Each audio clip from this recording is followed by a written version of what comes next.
Alright, for recording number 2, we're going to move to a more general situation for this one-factor ANOVA. Let's take a look at this particular situation, and let's just pretend that in this example number 2, a new drug is developed to reduce pain.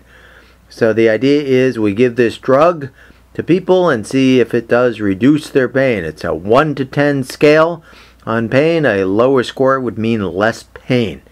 So if you look at this, you see that we have some people getting the no drug situation, some people getting a very low dose of the drug, a moderate dose, and then a high dose. So what kind of design would this be? Well, this would be one independent variable, condition, or drug, and you would have 4 levels here: none, low, moderate, or high. And in this particular situation, can you figure out how many subjects we have here? Well, we have basically 5 in each of the 4 conditions, so there are a total of n equals 20.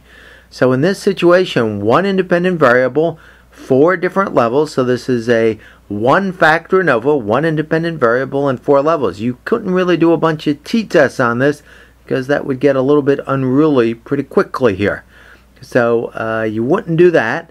Instead, what you would do is a one-factor ANOVA here, one independent variable and 4 levels. So let me go through the motions with you and explain that. Please write some notes out so you make sure you understand that. Once again, one independent variable, condition, or drug, 4 levels, 1 dV might be the pain score.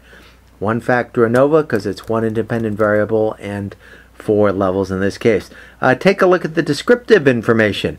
Hopefully you can look at the raw numbers and figure out pretty easily.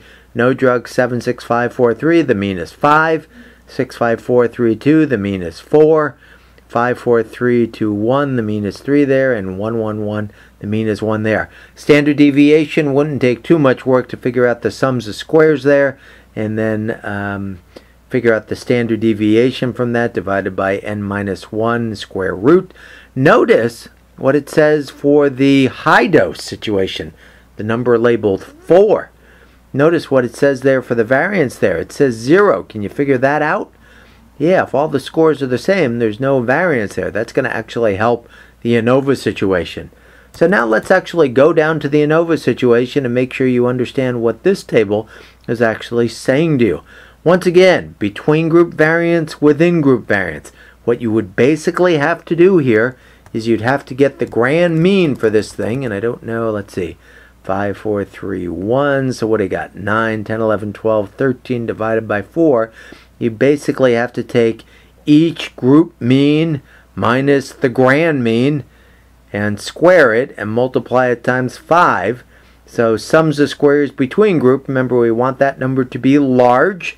43 is a pretty decent size. Sums of squares within group, it says 30 there. That's a little bit large, but that reflects the spread of the scores within the groups. Degrees of freedom between groups. Can you figure out how you got 3 there? You have 4 groups, so there are 3 degrees of freedom, and then to get the variance between groups, 43.7 over 3 is 14.8. Notice that in the within group variance, sums of squares is 30. Can you figure out how I got df of 16 there?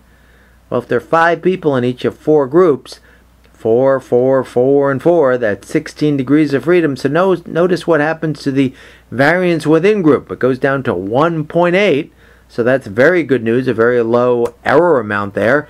14 over, 1.8 equals 7.778.